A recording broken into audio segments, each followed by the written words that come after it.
مهم نی کی مقصره، که شب و منتظرت پشت پنجره تا دم صبح یهو بزنه سائقه. من حال کارو تا یادم بره. مهم نی کی مقصره، حالا که بینمون افتاده فاصله، از تو دوری واسه ی قلبم لازمه. به رفتنی باید بگی خداحافظت، نمیگم برگرد، تو همیشه خوبی و من بد. من بودم دیوونه ی خندت، تو شدی با گریه هم سرگرم.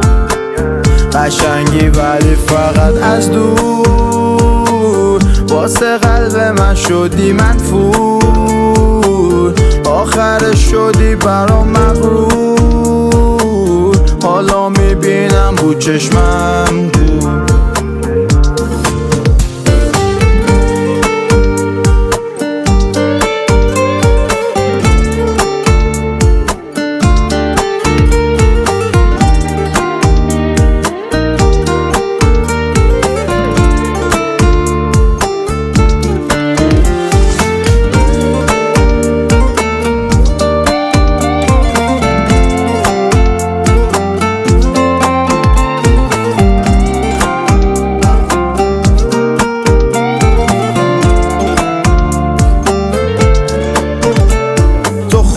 خواستی رابطمون باشه از سردید، هر بار تو با رفتنت میکردی منو تدید. حالا برو بودنت کنارم شده بی تاثیر، دیگه دیر پشیمونی نگو اشتباه کردی.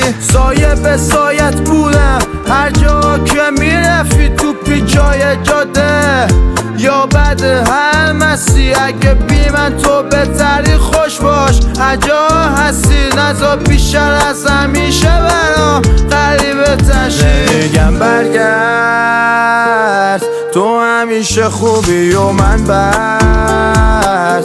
من بودم دیوونه ی خندت، تو شدی با گریه هم سرگرم.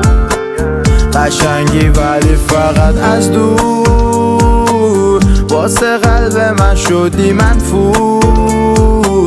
آخرش شدی برام مغرور، حالا میبینم بود چشمم